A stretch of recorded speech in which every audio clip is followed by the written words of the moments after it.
Hello, everybody. Welcome to Let's Relieve Regret. I am your host, Victoria Muir-Garcia, and with me today is Shadow Ball. our other co-host. Welcome, everybody. Welcome to season 2. We're so excited to be starting again on this little experiment. And it's not so little anymore. It's a big experiment and it's a big journey. And we're really happy to have all of you on the journey with us, joining the journey with us, and trying some of these things out for yourself as well. So why don't we do our check-in? How are you feeling, Shadoe? I'm feeling a little bit mid today. I was expecting some news today that didn't quite go my way, but also I've already worked through both scenarios. So I'm fine. I guess our listeners can know it's not like it's super private. I had a client interview earlier this week. I really thought I nailed it. Found out today that they're going to go with another candidate, but that's okay. And yeah, so I would be lying if I wasn't a little disappointed, but that's okay. We can still do things even when we're disappointed. How about you? Yeah, it's human nature, right? So it's okay. The whole point of what we're doing too is to not just always be like, I'm fine, everything's fine, everything's fine, because that's like pushing things down and holding them down, right? So yeah. Yeah, it's okay. What did you just say? You said it's okay to move forward and feel.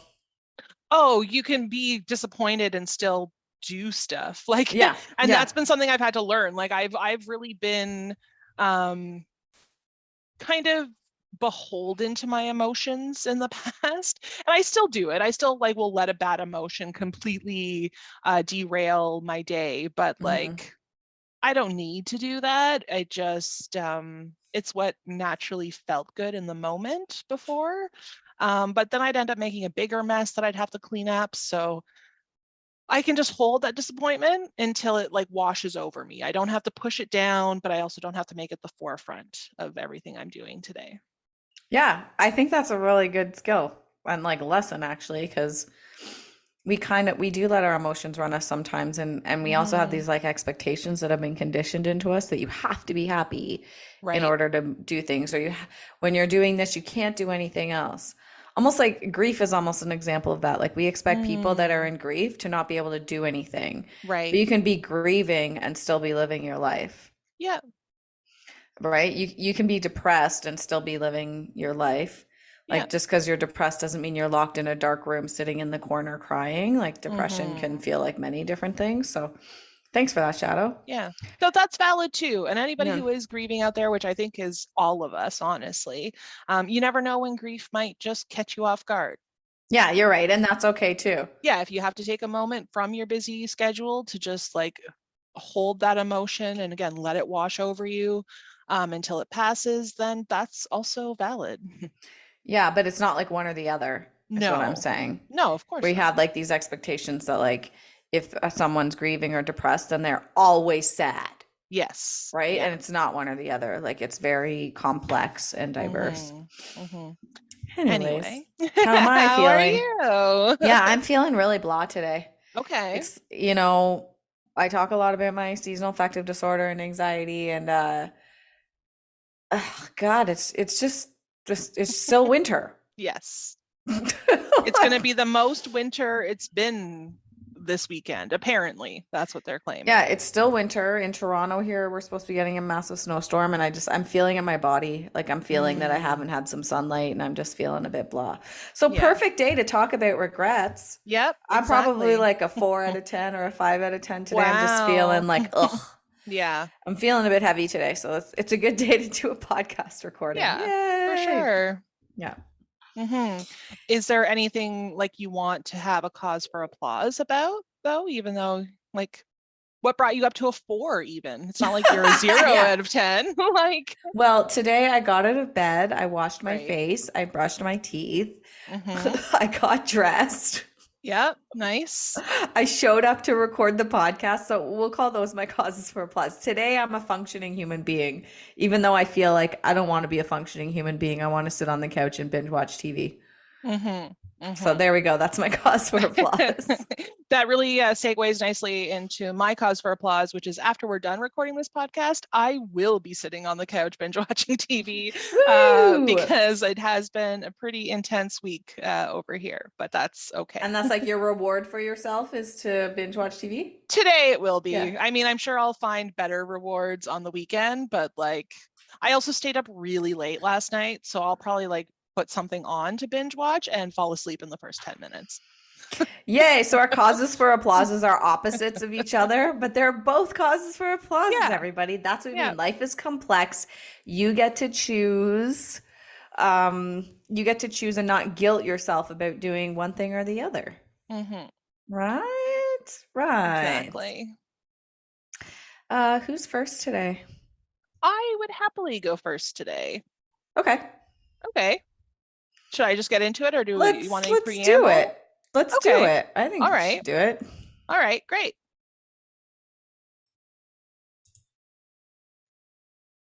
I'm ready. Okay. I didn't know if you were going to mute yourself first or Oh, not. sorry, I'm gonna Sometimes you mute. do, and I just wanted to make sure I waited for that like cue. I'm mute. Okay, I'm gonna mute myself. Okay. I have an experience I need to let go of in order to move forward. I regret the actions I took, or more accurately, didn't take after a car accident that happened more than a decade ago. All the way back in 2010, I was visiting my boyfriend in Toronto for the weekend. I was planning to move to Toronto in the next few months after my job in Sudbury had wrapped up, and I also had a bit of money saved up. I remember it was a gorgeous late summer day. He was at a rehearsal and I was out apartment hunting for when I was going to move into the city. I remember driving my rental car with the windows down, being confused by parking rules, and not liking any of the apartments I saw that day. When I was done, I decided to drive back to his place and take a little rest before he got home from his rehearsal. When I was about a block away from his place, I got into a pretty bad car accident. No one was hurt, but the rental car I had been driving was a complete wreck. After the trip to the collision center, my boyfriend and I returned to his place, relaxed, and ordered some pizza. It was a nice night, but I wasn't able to get a new rental car until Monday morning, which meant I had to lose out on a day of work. Looking back on it, I was a complete wreck emotionally. I really just wanted to get back to Sudbury and to my job. And after all, I felt physically fine, so why wouldn't I just feel fine to jump back into work? So, jump to a few months after I had moved to Toronto, I got another rental car to go to Sudbury. And sure enough, got this car into a small fender bender, this time with a guardrail on the DVP. My boyfriend offered to take over driving, and I was happy to let him do that. Ever since, I only really feel comfortable driving when I'm back in Sudbury and preferably by myself. I'm worried that I've already had too many chances when it comes to car accidents, and since I live downtown Toronto, why would I even need a car? My regret is that I shouldn't have done that. I do love that I live in Toronto with that boyfriend who's now my husband, but I'm pretty, well, fucking embarrassed that I can't drive well. Driving used to be something I really valued highly in myself. Taking long drives with loud music helped me clear my head when stressed. The consequences I'm missing out on due to holding on to this regret are that each year I don't drive, the skills get weaker. I'm worried that one day I will need to be able to drive somewhere important. And although I might have access to a car, I won't have the skills or confidence to get myself there. I did everything I could in that moment with the tools I had at the time, and that is okay. That is who I was then, and I have grown in so many ways. I have been researching driver's education and plan to do a top up once I have a bit more money saved up. I'm relieved because I know that I am capable of driving. I'm also capable of improving my skills and know that although this setback has had me playing it safe, I don't have to stay in the passenger seat forever.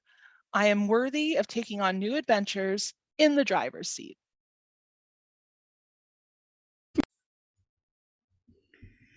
Wow.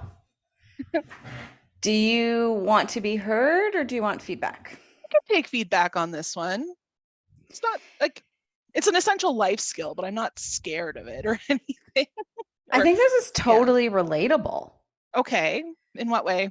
Well, let's talk about shock, Mm. right? Let's talk about shock and kind of the things conditioned into us about being a strong person or Mm-hmm. or not even understanding what shock is and that it can last for days even if it's something small. Yeah. And then that can like spiral into, like, you used words like embarrassment. Yeah. You're labeling yourself as a bad driver. And now, Mm-hmm. like, there's this like fear related to it. But let's be honest, you were in shock, Mm-hmm. right? Like Yeah. you were in shock. And then not only that, you were in shock. And then 2 days later, you got back in a rental car and drove back to Sudbury. Mm-hmm. I got in a fender bender in downtown Toronto once too, and I didn't drive for 2 weeks. Right. Well, I mean, I was only in Toronto for the weekend. Like I still had to get I back to know, work, but right? you got back in a car and drove home. You could have Yeah. taken a bus home. Like, something in you was Mm. like, and I suspect that decision might have been made out of shock too. Is like, I'm going to get back in a car and drive home instead of get on a Yeah. bus. Like, Yeah. it's that whole I'm fine, everything's fine, when we push Totally. down feelings of fear because we think we have to be strong, or we Mm-hmm. push down feelings of shame, Yeah. right? Those sorts of things. Was that happening for you? I don't want to put words in your No, mouth. I mean, it was funny. I think I was still just in that, like, you know, when they say, like, when you're in shock, you can kind of like ignore all those other things Yeah, weirdly and yeah. just get the job done. Because they gave me to drive, well, because I also had to work with Enterprise, right? Like, because they lost a car, basically, because the car was a complete write-off. This is also my quick PSA that if you ever are renting a car, get the insurance. Get the insurance. Every Yeah. time. Get the full package of insurance. You never know what's going to happen. And I mean, I would probably still be paying off that debt if I hadn't had the insurance because that car was just gone. I was so grateful that like the other person in the accident didn't get hurt. Like neither of us were physically hurt, and I just felt such absolute relief about that. So I really like hung a lot of my expectations on that silver lining. Not expectations, but like a lot of my like, if I was ever like, oh man, like, you know, all those bad things, I'd be like, but Hmm. at least no one got hurt. But at least no one got hurt. I would just repeat that to myself over and over and over again. Do you Um, think that doing that, though, that's kind of what I think a lot of people go to, is mhm. trying to rationalize it out. But then I Yeah. think almost when we do that, and that's a good thing. That's a good, like, CBT thing to do, like Yeah. cognitive, but Yeah. I Yeah. also Yeah. think sometimes that makes us, um, what's the word I'm looking for? Like, prevent ourselves from feeling the emotion.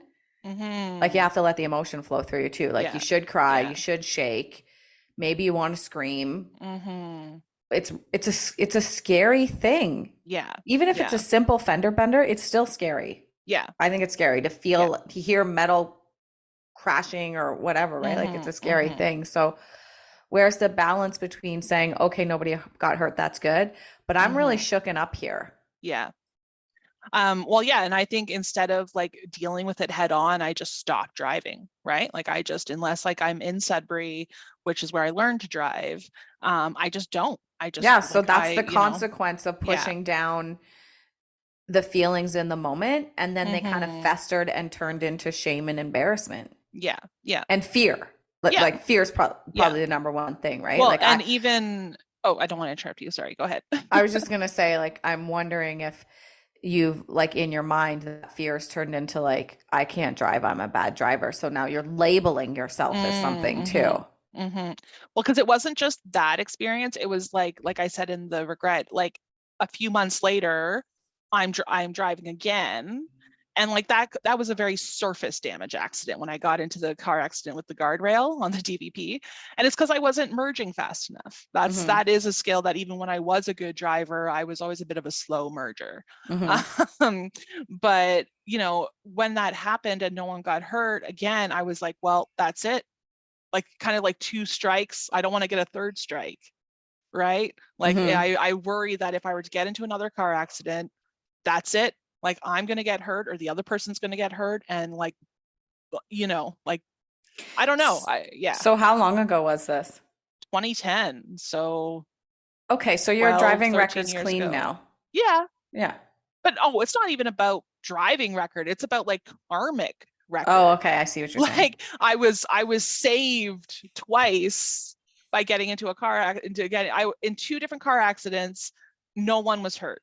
So the third car accident, of course, someone's going to get super hurt. So why would I ever even put myself in that? Right. So this is the shock and the fear whenever Yeah. festering and come and turning into anxiety and turning into like the worst Mm-hmm. case scenario.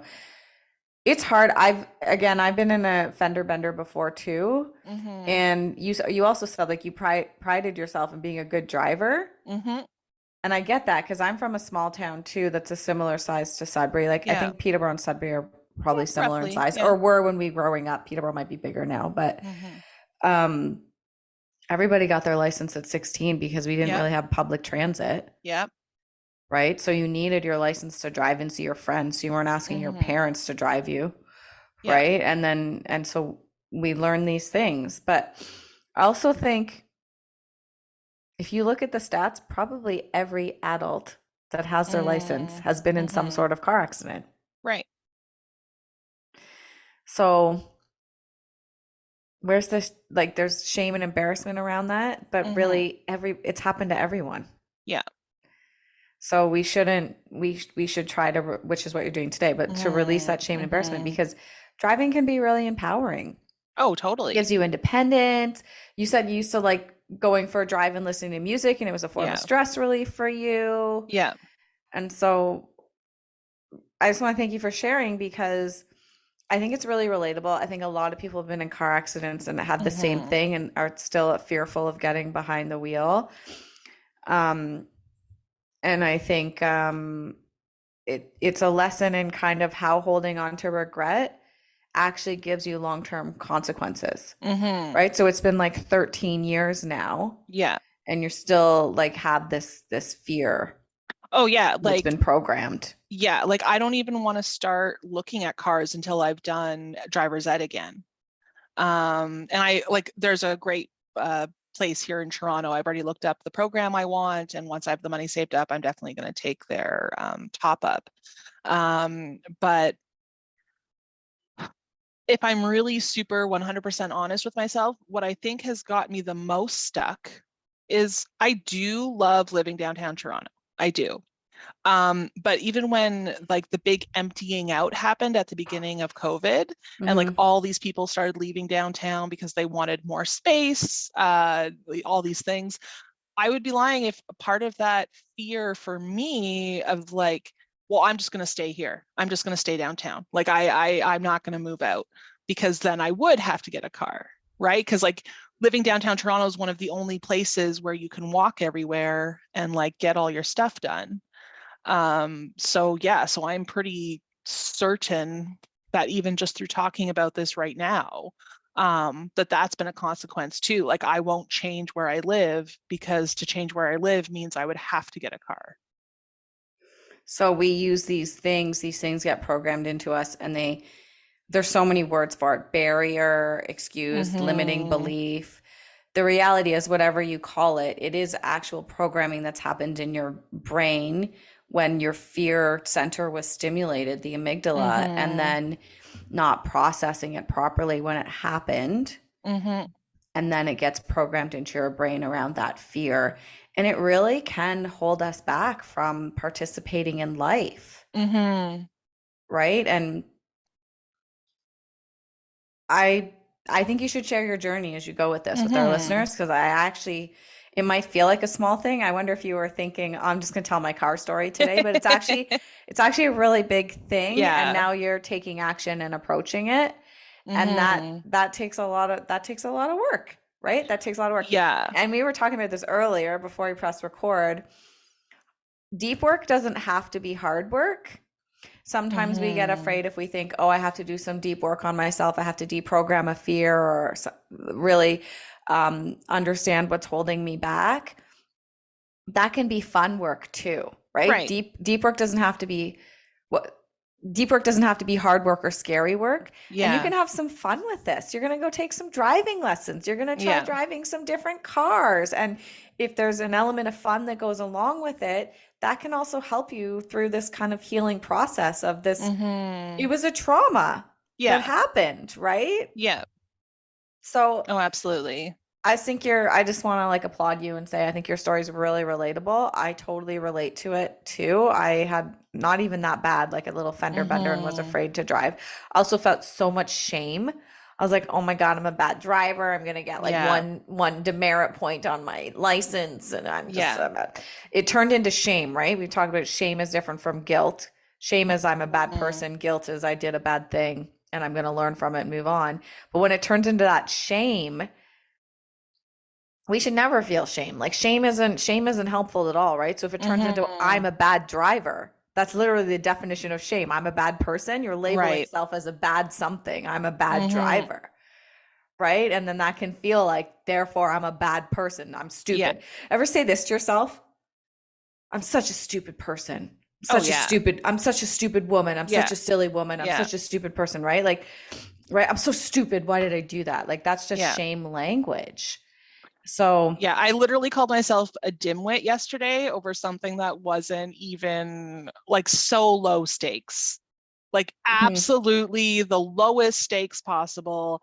And I caught myself saying that, but also was like, but I feel that right now. Like I feel like how could I make something like that?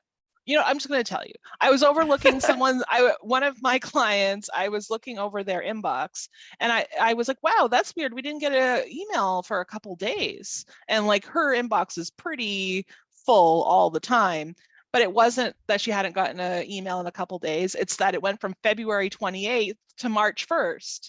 And like, that's just how the calendar works. Like in my head, I was expecting to see like a 30 before the first, you know what I Oh mean? yeah, yeah. So because I'm like going over all the unread emails and like sorting them and filing them and being like, what's this gap here? Like, did we just not get emails for a couple days? I was like, oh, February always right. messes everyone up though, right? But Yeah, I'm a dimwit, as if I thought that. Yeah, you right. went to like shaming yourself right away. Immediately. Yeah. Again, and I think so many of us have that programming in Yeah. us, right? To immediately so I used to have that programming a lot and I still have it around some things, which I'm going to share this season later Mm, on, but hmm.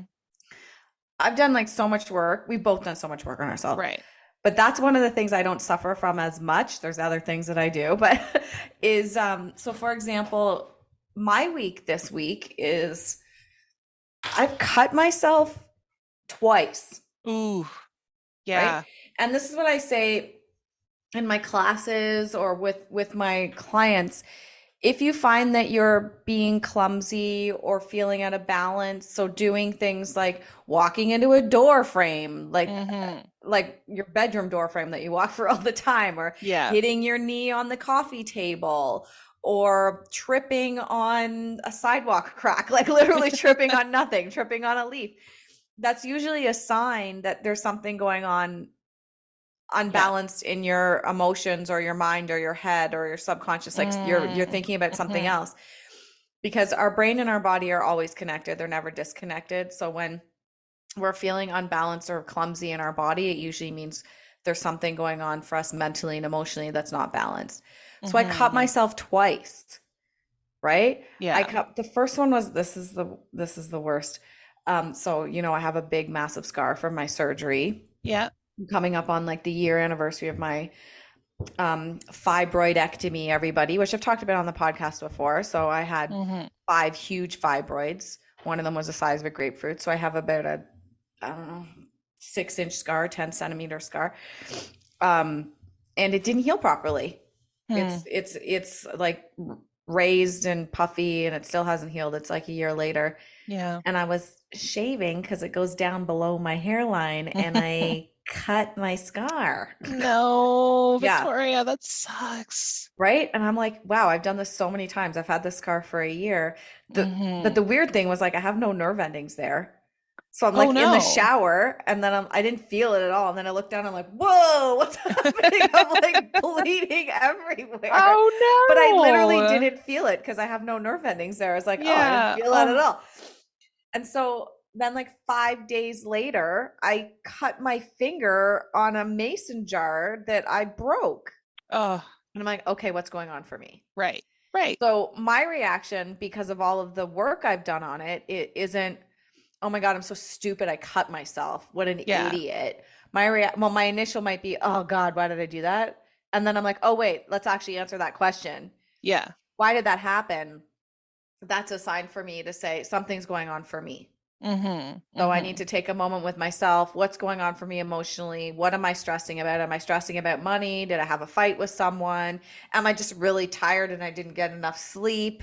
Yeah. Maybe I'm dehydrated and I need some maybe I haven't had enough water this week or whatever it is, but for me, I have deprogrammed that out of me, that initial like judging of myself, or the Mm-hmm. initial judging's there, but then very quickly I'm able to say, okay, this is telling me something else. What is it? What Right. is my body trying to tell me?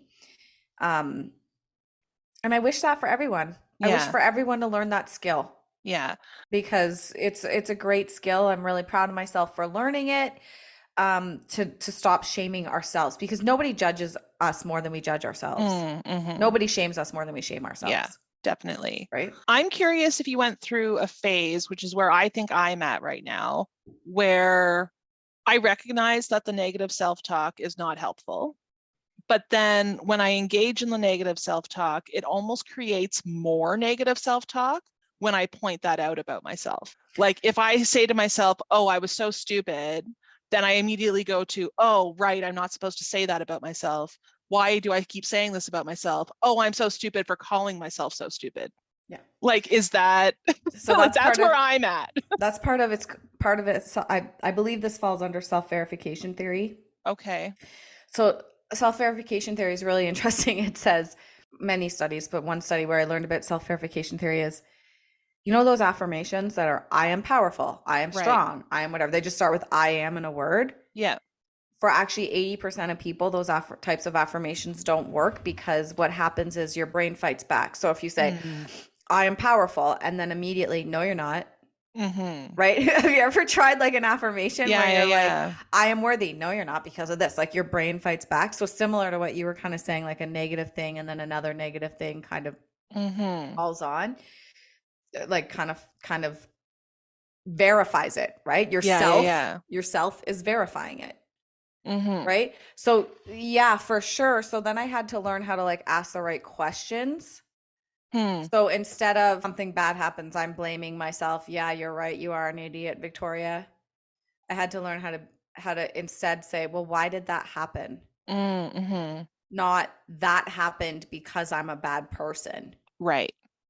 That happened because I'm stupid. Like immediately Mm. get rid of the label. Or okay, so that happened. Yeah. Yeah, Now yeah. what? Like just a Right? neutral statement. Yeah. Like to remove myself, because what happens in those moments, so there's two kind of emotional centers in the brain. The amygdala is all of our fear-based emotions, like our fight, flight, or freeze, our survival and our Mm. fear. And then the hippocampus is more where like serotonin and dopamine and joy and that kind of stuff comes from. There's actually things you can do to disassociate yourself from the amygdala in those moments. Okay. So, or disconnect, not disassociate, disconnect yourself. And if you Yeah. can disconnect the amygdala from firing into your conscious brain, then you're able to think more rationally, I guess, Mm. right? But Okay. if the amygdala is just like lighting up and firing, yeah, you're going to be like, I'm so stupid. Yes, I am so stupid. Oh my God. And then that means that nobody in the world's going to like me and that I'm a Mm-hmm. loser. And that like that's all fear-based thinking, Yeah, yeah, yeah. right? So, um, the number one thing actually that can disconnect you from the amygdala is walking. Cool. Yeah. So when you walk, your eyes move side to side. Mm.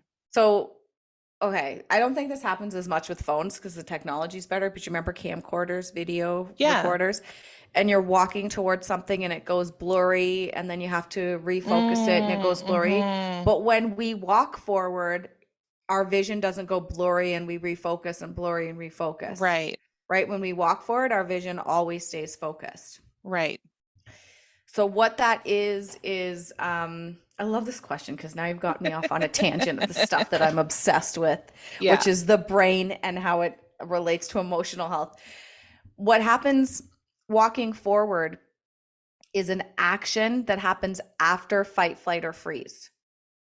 Right? So we get put in a fight, flight, or freeze. Something stressful happens. And we know stress can be anything. It could be breaking a dish. It could be, oh my God, I'm an idiot. I didn't see that. Remember that February ended on the 28th day, Yeah. right? Like immediately you go into like judgment, fear, shame, whatever. That's all fight, flight, or freeze stuff, Yeah. right? Fight, flight, or freeze, the amygdala heightens and it either tells us to fight, flight, run, or freeze. But in the moment before we take action is when we feel the most fear or heightened emotions. When we take action, let's say we were cavemen, we either decide to fight or flee. What are we doing? We're moving forward. We're actually walking forward. We're physically moving our body forward. We're either running towards the target or running away from the target. Once we start walking or running forward, we disconnect from the amygdala and the fear because we're taking action. Okay. And the thing that's disconnecting us from the amygdala or the fear is our eyes moving side to side because they're keeping us in focus. Right. It's not up or down, it's side to side. So even if you get up and you walk down the hallway in your house and back, and then you say, okay, why did I do that? Why did I break the dish? Why did that happen? You've disconnected yourself from the feelings of fear and judgment. Right. Isn't that so cool? That is cool. It's physiology. It's so cool. Yeah. And it's, if you want to know the name of it, it's called the Reticular Activation System in your brain. We'll definitely put that in the show notes. Yeah. Right. So, but I learned this stuff, right? I studied it or I learned it from other people or I learned it my certification. I was like, this is really useful information because when we get stuck in the shame spiral or the guilt spiral, you can't just be like, okay, I'm going to get myself out of it. Yeah. Like when you're like, I'm a stupid person. You can't just be like, no, I'm not. I'm fine. Yeah. You actually need to have tangible tools that work, or you have to do the deep work to figure out a process that works for you. And again, I think this might be our theme of the day. Deep work doesn't have to be scary and hard work. It can be fun or it can be stimulating or interesting, right? But you got to do the work to get to know yourself and find what works for you. The self-awareness work. Yep. Yeah. I don't know. That was probably a really long answer to your question, but I think that was your question. Like, that makes sense because the missing middle is where I'm at, where like I've trained my brain to recognize the negative self-talk, but then it's almost morphed into this new monster of like, don't negative self-talk yourself. Yeah, right. So that's there's actually two voices inside our head.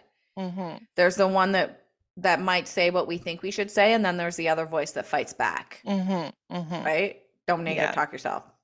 But maybe you are, right? There's actually two people having a conversation inside our head. Only two? How lucky. There might be three. There, you know what I mean? Part of my ADHD is there's about 17 at any given time. And it's totally normal, everybody. Like, well, it's totally normal to have these. But, you know. No, anyway, I mean, but it's normal for people that aren't neurodivergent to have the two voices saying, no, you're not. Yes, you are. No, you're not. Yes, you are. Yeah, excellent. These are normal things. The one, I just wanted to mention one more thing about this, and then I want to get on to your share for today. Something I did learn about just like general statistics after this car accident is that a lot of car accidents happen within a block of your house. No way. And it's because you've stopped recognizing any novelty, and you're also like and I can recognize that this is what happened in that moment. Was I was out, I was doing something kind of stressful, I didn't really know the city at that point, and like I went and I was disappointed. I went to all these different like apartments and they were all kind of not what I was looking for, and then, you know, I could finally like relax because I was like a block away from home, which, not my home, but where I would be for the weekend. And, my brain stopped Going to working, or autopilot, I guess. kind of, and like this happens to a lot of people, like as soon as they're kind of like in that autopilot mode, or I see this all the time with other projects too, where like once I get to that final detail, it's done. And then I don't finish the final detail. There's been tons of projects where it's just that last little burst that you need to get it done, that I'm like, well, it's done, but it's not done. Like you still have this like 30 seconds of like, you need to stay engaged. And if, in fact, you got to stay even more engaged when you think something's comfortable and familiar, because that's when you're going to get caught off guard. That's so interesting. I can see myself when you say that with tasks. Yeah. Like I feel like I've completed the tasks, but I don't like finish the final 30 seconds. I can totally relate to that too. Yeah. And then the next day I'm like, oh, I got to go back and finish that thing. And then similarly, more car accidents happen on sunny days than on messy days. Was it Because a on sunny day? like it was a very sunny day. It was late August, like that, like the air is just starting to get crisp again, and you can feel September on the wind. It's like my favorite time of year.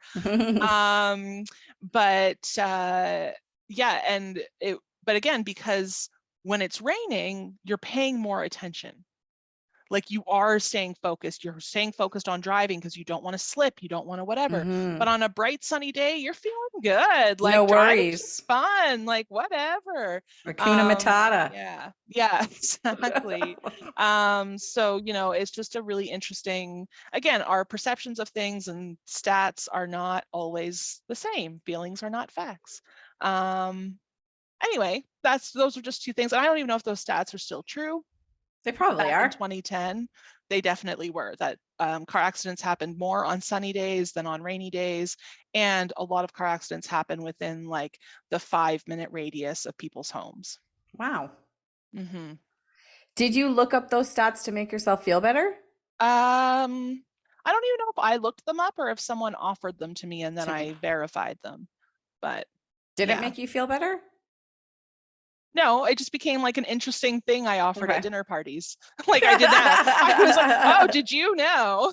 That would be like, I wouldn't call it a useless fact, because I actually think it's a valuable fact, but it's, those like trivia fact things. Yeah, totally. All right, so that's my share. Thank you for listening to me. Do you have any more questions or feedback for me before we move on? No, I just want to thank you, because that's a hard one, because I think we have a lot of pride around driving, or the skill of driving.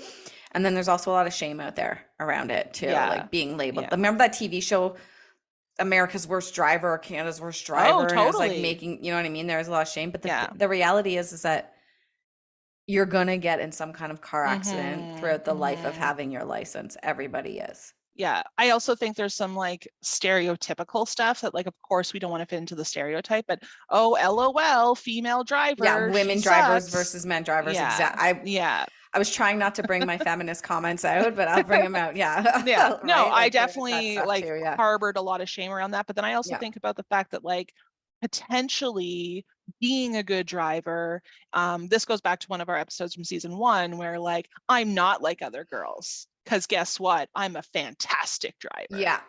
Right. Yeah. So I think that kind of also eroded some of that, which needed to be eroded. It wasn't healthy kind of identity work, but so there's all kinds of things wrapped up in this one seemingly, insignificant amount of time. But I just want to actually say one more thing. 3 different people came out of their homes to come check on the car accident. Complete strangers. Like, one of them saw it. They wanted to give a statement to the police, like all that stuff. And one was just this like older woman who literally pulled me aside and asked if I wanted a tea. Oh my God. And then like at that point, like my boyfriend showed up, and like I could just say, oh no, thank you so much, but like, whatever. And like, even though I didn't take her up on the offer of the tea, like I still remember how I felt when she offered that to me. And it was really sweet. And she even like, so there's always helpers, right? Like, and it's just, it was just, I just wanted to add that one little thing. That's the best part of the story, right? Is that you're in this big city, and a lot of people Yeah. think Toronto's cold or bigger cities are cold, but Mm-hmm. human beings can see shock Yeah.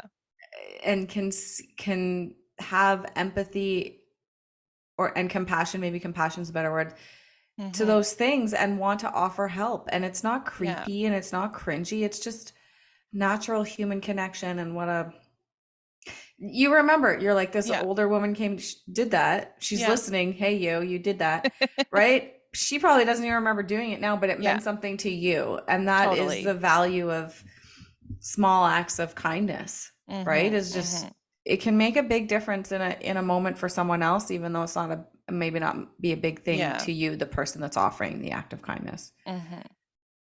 That's So I yeah, love that part of the story. thank you. Yeah, so again, my regret there is wrapped up in something I didn't do versus what I did do, because I don't regret getting into the car accident. I just regret pushing down my emotional response following it. Yeah, thank you for clarifying that because that I guess maybe that's what I'm trying to say too is Mm-hmm. there's a lot of shame, regret, and towards female drivers. Listen, nobody is a perfect driver. It's going to Mm-hmm. happen. It's not 100% your fault. There's more than if there's another car in the accident, it's not 100% your fault. Like Mm-hmm. it's it's part of having your license. It's going Yeah. to happen. Yeah. At some point you're going to accidentally run a red light, you're going to accidentally run a stop sign. You're going Mm-hmm. to get in an accident. I mean, most people get their licenses at 16 and keep them till they're like 80. Mm-hmm. A long time. You Yeah. can't be perfect for 60 years. Yeah. True. More than 60 years, right? You Yeah. can't be perfect for 60 years. Mm-hmm. So normalizing it, I don't know. But anyways, Yeah. I'm just gonna say thank you for sharing that because Yeah. um that's a very vulnerable thing to share. Thank you And for letting me be heard and really work out some of the entanglements of it. That was really helpful. good. Good. All right. So with your share, do you want to just jump into it or do you have any preamble you want to offer?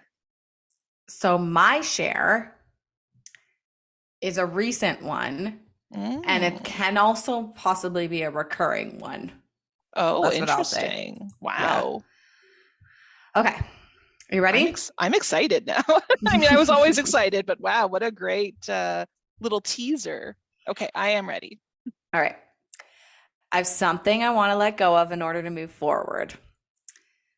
Last week, I weighed myself.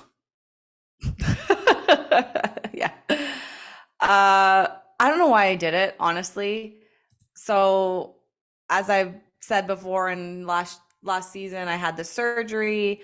I'm 41 now. My body completely changed from the surgery. My body completely changed 2 years before I had the surgery. I gained a bunch of weight. I don't feel comfortable in my body. It's not my fault. The pandemic happened, all these things. So for the past 6 weeks, I started to take up running again. I've been really looking after my knees. I couldn't run when I had the fibroids. They were bouncing around inside. And I've been running my whole life since I was 7. I love running. It makes me feel good about myself. So I've been running twice a week. I've started to lift a little bit of weights.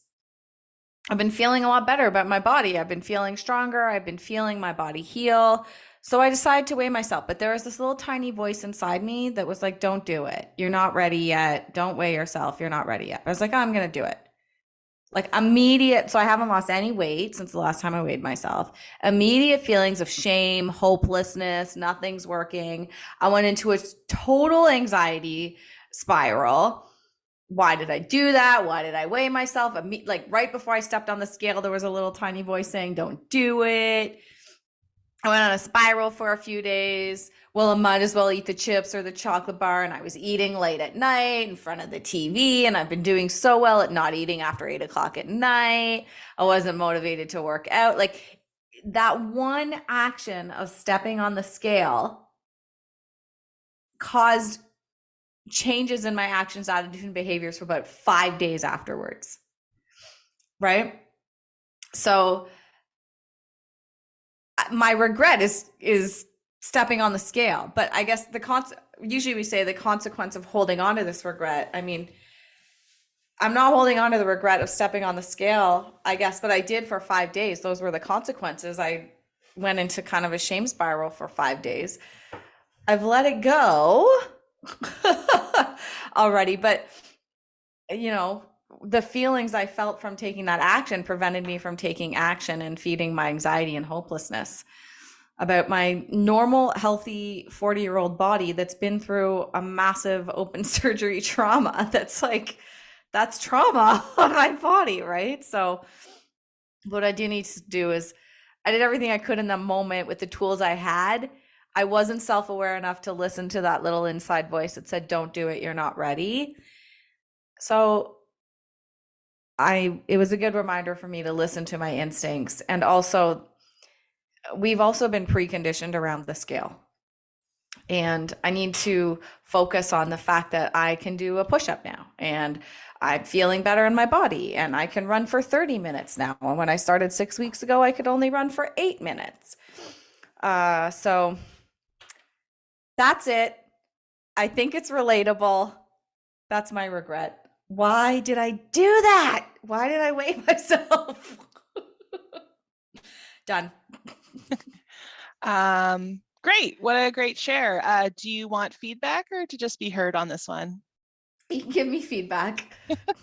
Well, you know me, I am a big supporter of ditching your scale. I only ever get weighed at the doctor's office, and even then I usually look away at the number. It's interesting because I've been going to the doctor a little bit recently, and every time they're asking me for a weight, even if I've been there like 2 weeks before. And it's like there couldn't have been that much change in 2 weeks. But I ended up asking one of the doctors about it. I'm like, don't you have it on file? And like he was like, yeah, but I just want to double check. And double check what? And so I got on the scale, and he didn't bring it as far over as I know. Like there's the digital ones, of course, but you know the old ones with the clicky, Yeah. clicky. Yeah. He didn't move it far enough down on the top clicky. So then he goes through the whole bottom clicky, and I'm like I almost wanted to grab it and move it over. Because and I guess it's like this phenomenon where I get told all the time that I wear my weight well. I've been told that before too, whatever that means. And I don't love it. So I guess my feedback, I first have a question. Right. So you've been starting to do these new behaviors and you're feeling good in your body, like you said. Mm-hmm. What, without giving any specifics, what were you hoping to see? Like, were you hoping to confirm that you were doing the right things? Like, I guess, like, what was the... Yeah, I think I've been caught in a spiral since I've been kind of having this health crisis or change or whatever you want to call it in the past 5 years. Because before I was an athlete, I have a lot of preconditioning about body weight because so I was rowing coxswain for 25 years. You have to be a certain weight. So I was in a sport where I got weighed in before my race. So I have a lot of probably not so great preconditioning or conditioning in my brain around the scale on the weight, especially with like what the number is on the scale. You want to talk about not good enough, right? Yeah. If I'm like, I hope it's changed. I think it has changed in the modern world. We've talked about this before. If everybody wants to go back and listen to the episode called Coaching and Bullying, where I wasn't getting the greatest feedback from some of my coaches, but like my whole rowing career as a coxswain, I rowed for a few years and then I switched to coxswain because I'm like 5'1". And but in the 90s, the 80s and 90s, and even before, and even the early 2000s, there were a lot of male coaches that didn't know how to talk to lightweight rowers and coxswains about weight. And there was a lot of like, just do it. You need to lose 10 pounds in the next week. Right. And so there was a lot of really unhealthy behaviors, like eating a boiled chicken breast for dinner and then going for a 2-hour run kind of stuff. Right. Yeah. And it's not helpful. Anyways, I went through like, I have a lot of like preconditioning that I've gotten rid of or that I'm working on in terms of like body Is it dysphoria, dysmorphia? I can't remember what the word is. Body It's dysmorphia dysmorphia. if you, yeah, but I have so many things to say Yeah, about I that. know you're Anyway, going to say a continue. lot, but I knew you would say a lot on this one because, yeah, so the number on the scale has always mattered to me. Right. Like, I have conditioning where in university trying to win the national championships and the provincial championships, where rowing coaches have literally made the math. If you're Mm, carrying 5 extra pounds, that could be the difference between 2 seconds or 5 seconds on your race time. right. And I'm racing in races at a very elite level where there can be like 0.2 second difference between first and second place. Right. And I take that blame on me. I didn't lose enough weight. I should be, Mm-hmm. instead of like 111 pounds, I should be 110 pounds. Right. Because that Right. 1 pound could be the difference between first and second place. Yeah. Yeah. So I mean, I know this isn't like a normal experience for most people. It might not be relatable, but I think that's my experience. Like that's my sport. Mm-hmm. I was really highly competitive in a sport that was a weighed sport. Yes. So the only other sports that are similar, rowing's interesting that way, but then the only other sports are kind of like um, boxing, mixed martial arts, those kinds of sports, right? Mm-hmm. But rowing is Mm-hmm. this like team sport Yeah. where your weight matters, and it's the only one I know of where the collective weight of everybody in the boat matters. If you're rowing lightweight, if you're rowing heavyweight, it doesn't matter, but the Mm. collective weight of everybody in the boat matters, and the weight of the coxie always matters, whether you're rowing heavyweight or lightweight.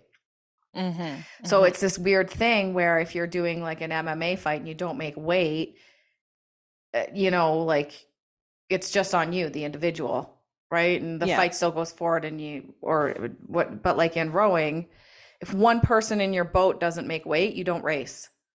Right. Now that's not for the coxie. The coxie will always be allowed to race.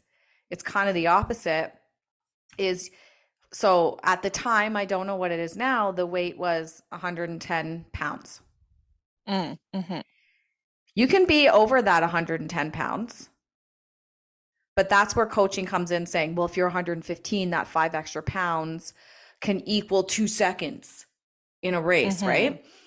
If you're below 110 pounds, you have to carry weight. So let's say I was 105 pounds.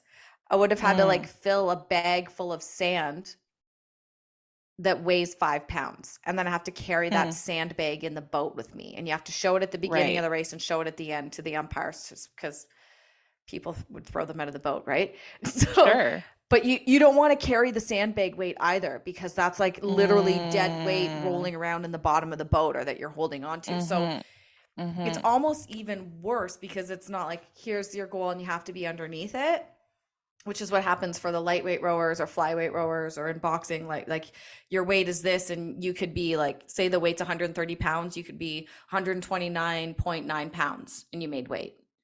Mm-hmm. But for me, it was like the goal was to always be exactly 110 pounds. Mm-hmm. Mm-hmm. That's a mind fuck. Yeah. Like to be not to be under this weight, to be exactly this weight. You have your period, Mm-hmm. you still have to try and be exactly 110 pounds, right? Mm-hmm. Like we all carry extra weight when we get our period. And there's no, this is something there's been a lot of discussion about this actually. There is no consideration for the menstrual cycle for female sports that are weighed, and there should be Yeah. consideration for the menstrual cycle. Mm-hmm. I knew then when I was racing and being weighed in, I would gain 5 to 7 pounds when I got my period. Right. So then I'd be fighting even harder. So I have a really Mm-hmm. messed up relationship with the scale, to answer your question.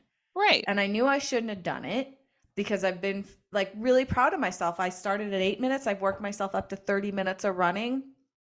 Mm-hmm. I do want to lose. I have this layer of fat around my scar on my belly that I've never had. I do want to lose it because I feel like it's protecting the scar and where the surgery was, and I would feel better if I Mm-hmm. lost it, but I might never lose it. Right. Right. I might never lose that layer of fat around the scar. Mm-hmm. But I mean, I should look at it as like, wow, I'm a warrior. I had 5 fibroids, which are tumors. Let's be honest. I Mm-hmm. don't think we should name them Mm-hmm. fibroids. We've talked about that before. Five Yeah. fibroids. One of them was the size of a grapefruit removed. And now Mm-hmm. I'm running for 30 minutes 11 Yeah. months later. That's pretty great. But instead, my mind went to, oh, I haven't lost any weight. Mm-hmm. I don't Yeah. remember what your question was. No, that's okay. I don't know why. I actually find it really interesting when you talk about the exact like you couldn't be like I think we get a lot of messages to be smaller, be smaller, be smaller. And then you were getting messages about like having to be an exact weight. But I don't think that just happens in rowing.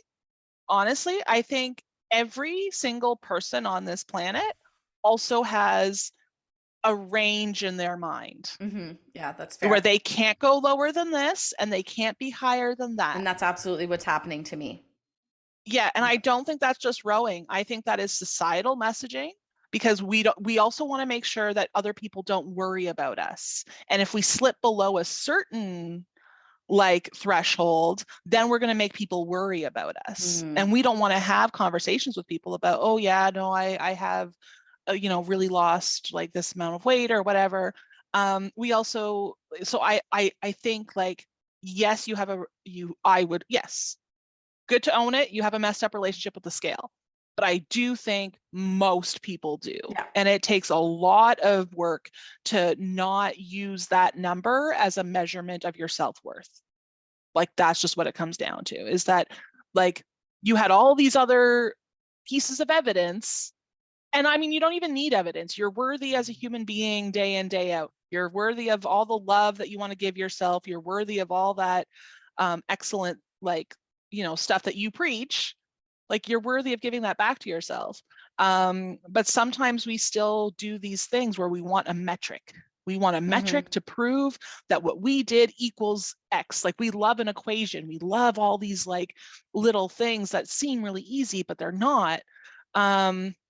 So yeah, so I just wanted you to like, maybe think a bit more about how it's not just the rowing experience that has you beholden to this, because I think in that way you'll be more relatable to everyone else who is struggling, because like the actual number doesn't matter.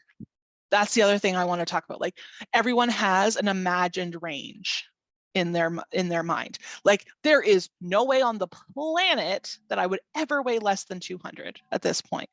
Okay, like we'll just put this out there on the podcast. I will never be less than 200 pounds. And it's not about a limiting belief thing. It's literally like you look at my family tree, you look at how my skeleton is built, like all these other things.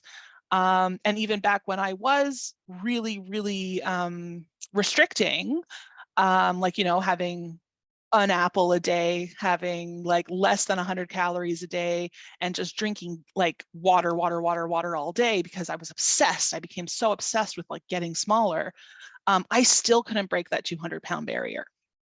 And then when I stopped restricting, of course, I ballooned. And again, ballooned, what's that word? Like Hmm. ballooning. Other words I heard from you: dead weight, extra weight. Hmm. Like who defines what's extra? Who defines what's just is? Like, again, I think we all have these preconceived ranges in our mind. And also like we try to, like, I feel like my generation and younger generations are trying to get a little bit better about it, but I think we still kind of put stock in it, right? Like right now, there's this big thing happening with the or not pill, but the injection Ozempic. I don't know if you've seen any of this stuff about I mean, Ozempic. I've seen so many commercials. The commercials don't say what it is, but I've kind of Oh, it's a okay. it's a Yeah. weight loss drug, right? It's a weight loss injection. Well, it's a semi-glutide injection. And so there's other brands that do the same thing. Wegovy's one of them. And there's a couple other, you can look them up. But right now, some of the celebrities who have lost weight really quickly are kind of being put on blast for like, well, they're on Ozempic. So everyone wants Ozempic now. Are they on Ozempic? Uh, we don't know, But they're being right? accused of taking Ozempic. Okay. Yes, yes. And again, it's like, but like we shouldn't care that much. But we also put people in certain camps. So there's certain people who are in Hollywood who have like who've almost made a career off being not thin, off being not the ideal. Mm-hmm. And now they're becoming the ideal through whatever process they're doing it. And we're all like, again, like feasting on that as like news and something so interesting. And like, it's such a clear indication that we're obsessed Mm-hmm. with our bodies and the bodies of others. And this obsession isn't making anybody healthier, in my opinion. So, but yeah, it's very interesting. I think everyone, like even though I've done this work and I don't have a scale at home and I look away at the doctor's office, like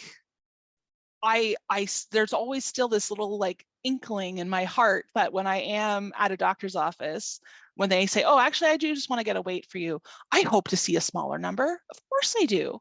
Yeah, we're all Like, preconditioned for it. We yeah, all want to, and yeah, then all of a sudden our self-worth is attached to it. totally. And like, that's not helpful either. And like you said, like there's a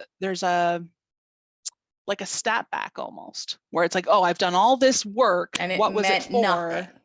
And Yeah. it meant nothing.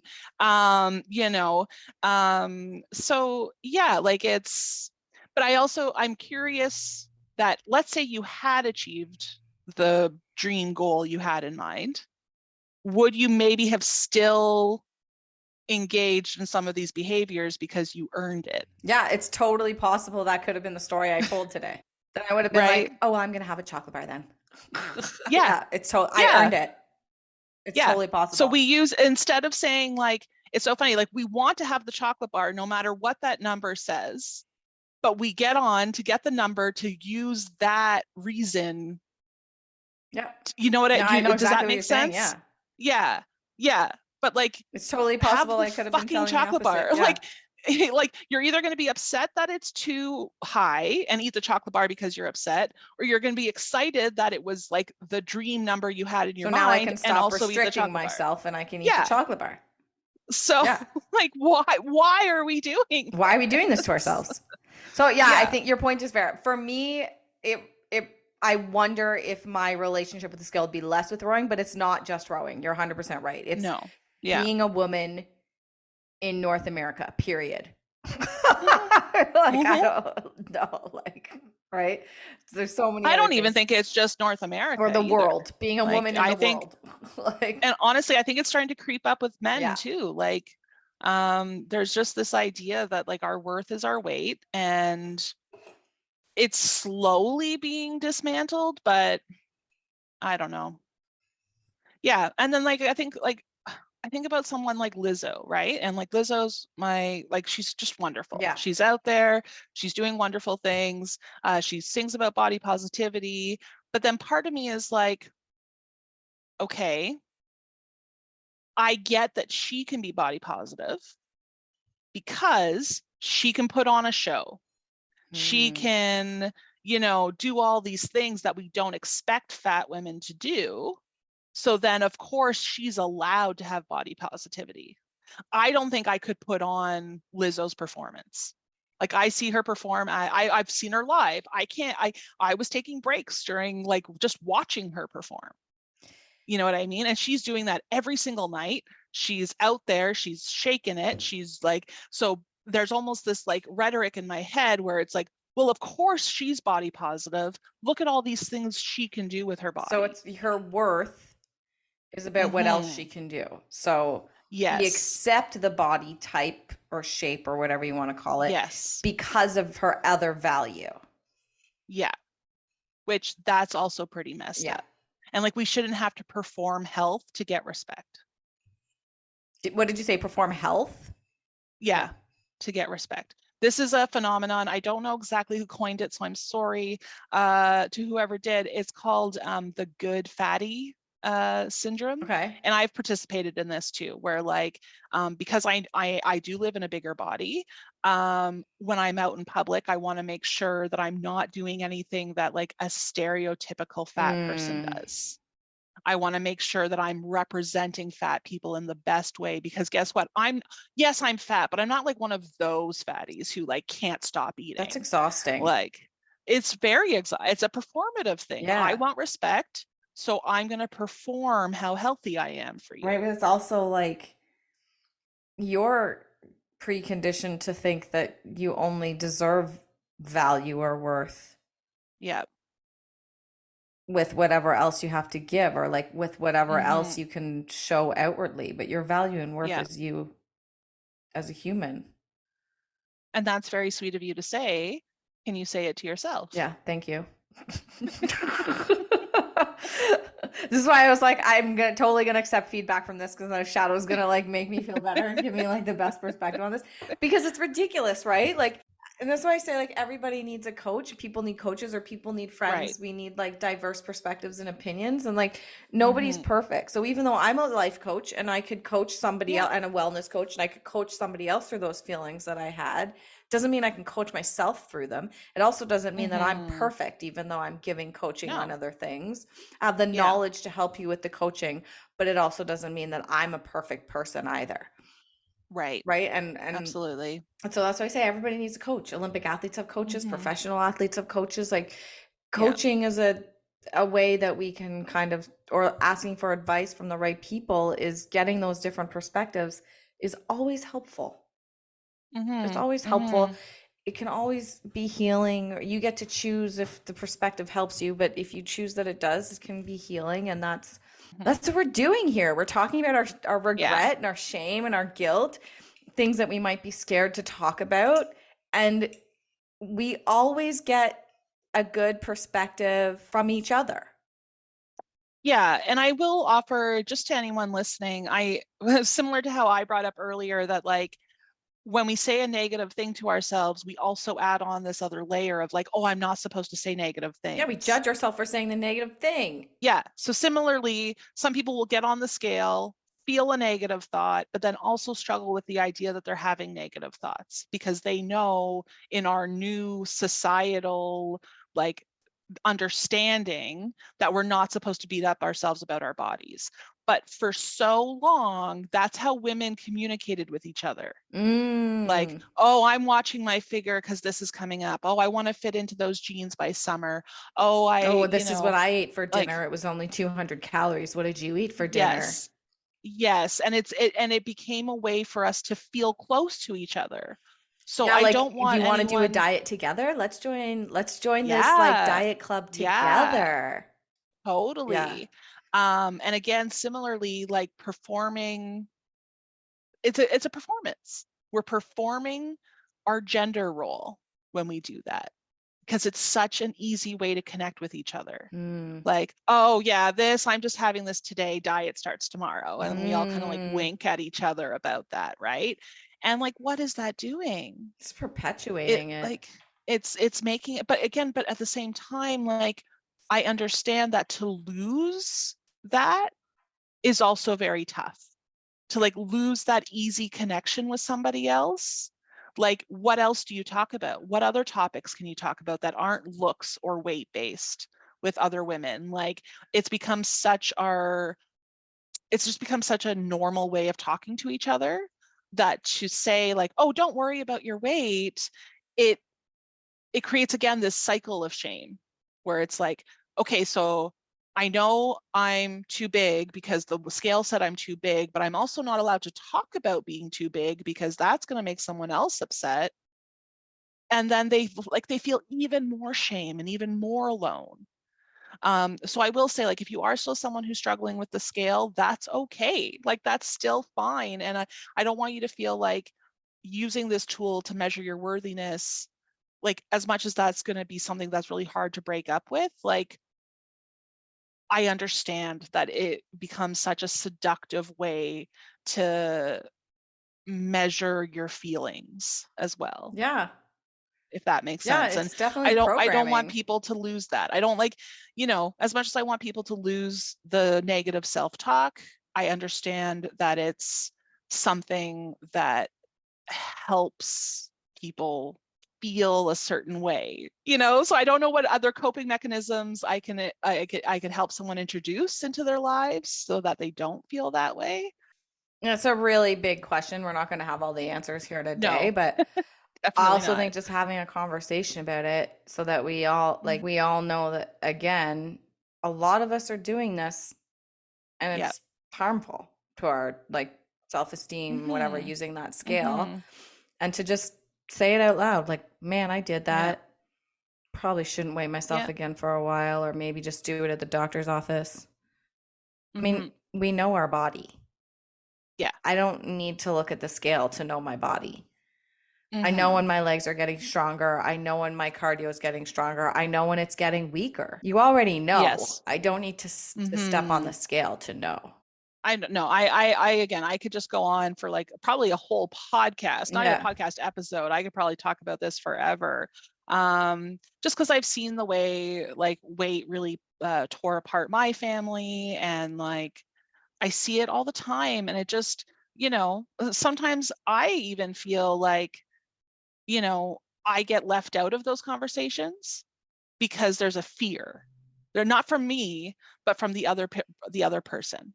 Like if there's a group of, let's say, women who are like not thin or like thin to average sized, Hmm. they might even stop talking about their bodies because my body is so scary.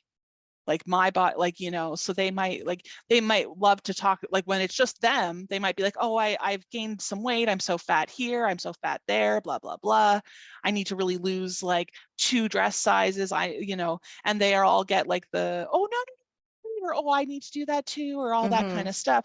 But then I show up and like me losing 2 dress sizes is still going to have me in the plus sizes. So like really it's not the same conversation. So they might not even engage me with that. And then what other conversations am I being left out of because they're so scared of that? Is stuff that I start thinking about. But again, maybe I'm just an overthinker. How would you But, participate in that conversation if they did have it with you around? um, I patiently listen. I try to tell them, like, I try to give them positive affirmations about like that their value isn't what they look like and things like that. But I know it kind of falls on deaf ears. Mm. I've also seen kind of other people who will talk about like, well, don't talk about that in front of me, or like, like, and it's like, I don't care, talk about anything in front of me. Like that's like, I don't want the shame of like this topic being taboo to become a barrier to closeness. Wow. Sorry, I know I have a lot to No, say I think about we this should talk topic. about it more. In Mm-hmm. other episodes, you always bring like a perspective for me because I'm totally guilty of being that person with my friends. Like, oh, Sure. I need to lose a weight. Oh no, you look good. Why need it? Mm-hmm. Whatever. And Yeah, yeah. yep. Or when people use the words "I feel fat" to say "I feel bad," I feel like not worthy, I feel Yeah, whatever. fat doesn't have anything to do with how you feel. Yeah, Yeah, fat is not a fat feeling, is not a but feeling. I get, yeah, I get that people resort to that because it just, again, it's so in our minds that fat is bad. So if you're feeling bad, you're going to say, I feel so fat. But like, no matter how I'm feeling, I'm a fat person. I'm in a big body. Like that's just my life. So it doesn't matter if I'm feeling good or feeling bad or whatever. I, and I'm not going to feel fat. I am fat. So, yeah, because I even think about like back to my university days and how in our group of friends, there was one guy who had a nickname that was, well, it was Whale. Everyone called him Whale because he was like slightly chunkier than the other guys. Not an all plus sized, just not a medium. Like all those guys wore mediums. So this guy maybe wore a large, so he got called Whale. I never was made fun of for my weight in that group. And it was almost like this unspoken kind of like, oh, well, we can't talk about Shadoe's weight. It's like a big secret. And it's like, it's not. Like, it's funny that like once you're only a little bit outside of the norm, you get made fun of. But once you're super outside of the norm, you don't get made Do you fun think of. it's a gender thing too? No, because there was females in that group too. And there was a little bit of like, posturing around like, oh, I'm a size blank. I don't even want to say it because I don't want to put that voice on people either that like, I think like yeah. it's more normal to like have these like nicknames for men that are larger and it's funny. But I Yeah. wouldn't, so we had a friend in high school who was larger. I mean, again, he wasn't super huge or anything. It's Mm-hmm. probably the same description you're talking about your friend that they called Will. Yeah. We called him Chunk. Right. But we would never call a girl like nickname a female Chunk or Whale. Interesting. Do you know what I mean? Have you ever Right. heard of it? Yeah. Right. So, and then there's this whole other thing about like the dad bod versus the skinny model bod, right? Mm-hmm. The Mm-hmm. mom bod isn't good, but the dad bod's good. Totally. Yeah. And then I even with, but that's interesting too, because like sometimes mom bod is like starting to be like welcomed, but then like I've got a mom bod and no kids. Right. So then So like there's some this, people yeah. use the idea that like, well, it's okay that I'm big. Look at this life I created. And it's like, okay, but I never created life. So Right. is that fair? Like, Yeah. you So know, why are these labels? Anyways, you're right. We yeah, could talk about this, but like there's those labels where, but it's like more acceptable for a man. Like a dad bod is hot and sexy, right? Like you yeah, can have a yeah. little beer belly or like Mm-hmm. you don't have a six pack and you have, you know, whatever. I don't know how to describe. You know what I Yeah, mean? But like the yeah. dad bod is sexy, right? Or Mm-hmm. sought after or whatever, but we don't really have the equivalent for females or we can make Yeah. humor out of it, right? Mm-hmm. Like Chris Farley, Right. right? We Yeah. can make humor out of like fat guy in a little suit was a Mm-hmm. whole like probably one of his most famous skits Yeah. on SNL and the other one was when he was a The the Chippendales Chippendale dance. dancer. Yeah. Yeah, With right? Patrick Swayze. It's hilarious, but we wouldn't do that with Yeah. female characters. Yeah. Well, Bob Odenkirk has actually talked about how he really wishes they never did that scene. He thinks it was like a clear path to his destruction later. So we shouldn't be doing it to men either. Right. So it's happening up there, but then it's happening Yeah. all the way down to the level of you're saying with your friend group where this guy had the nickname Will, Yeah. and I had a friend and his nickname was Chunk. Like, why is it funny to call a larger man that and we don't Yeah. do it to women? I don't know. Do you know what I'm trying to I know say? it's a very complicated thing. But I also have one more point about dad bods, and then maybe we Yeah, should no, wrap we'll it wrap up it because I up. know Yeah. this episode's gone like I way know, because we over could talk about our this forever. estimated Yeah. time. But I also think part of why the dad bod is sexy is comparison. So like a woman might be a little bit insecure about her body as she gets older or has kids or however else her body changes. But having like a chunky guy as the comparator makes her feel sexy, makes her feel safe Hmm. because at least she's slimmer than her husband, you Interesting. know. It makes her feel feminine. It makes her feel like I'm going to be protected by this dad bod. I'm going to be held at night. I'm going to be kept Mm. warm. So I do think as much as it is just like, okay, like men's bodies get treated differently than women's bodies and stuff, I do think there's a lot to do with like, let's normalize this type of body for men so that women can feel better. Yeah, very Because like in interesting. my relationship, like my husband's taller than me. I'm a tall woman. Like it's very rare that people are taller than me. But I do still really want to feel like a cute little girl Right. in his arms. Right. Like, you know, and I think to my parents' marriage, where my mom is taller than my dad, you know, I definitely saw those kind of things play out as a youngster. And I would be lying if I said I would actually, like, when I think about, okay, I met Ben really young and he's my husband now, so I didn't really go through that whole dating phase of life. Like, I probably wouldn't have dated a short guy. And I know that about myself. And I know that a lot of women won't, even if they're short. All right, listeners. All We right. hope we opened up Thank a you whole for holding Pandora's on. box for you, listeners, to just sometimes it's not going to have closure. We're not going to have the answers, Yeah. but it's about hearing different perspectives. And that's what I appreciate about you, Shadoe, is you bring me different perspectives. And I think that's how we stay connected in life and how we can fight Hmm. things like judgment stigma, judgment of ourselves, judgment of others, stigma of ourselves, stigma of others, all those sorts of things is by listening, being open to perspectives, hearing the other sides of the stories on many, many issues, right? And so thank you. Thank you for your No, thank perspective you. I mean, today. yes, and thank you as well. Can you lead us into our closing breaths? Absolutely, everybody. If you are in a place where it is safe to take 3 breaths with us, please do so. Driving would not be a safe place to do it, to close your eyes and breathe, but feel free to say along with us. Please bring your feet to the floor. You can stand or be on the front edge of your seat. If you want, you can put one hand on your heart and one hand on your belly. And as you breathe in, say to yourself, I choose to release pressure and expectations and breathe out. Another big breath in. And on the exhale, I relieve my regrets. My past does not define me. And on this last breath, exhale, I choose to be kind to myself moving forward. Thanks, everybody. What a bang to the beginning of season 2. We're so happy that you're here with us. Thank you for supporting our podcast, and we will see you in the next one, everybody. Thank you. Okay, bye.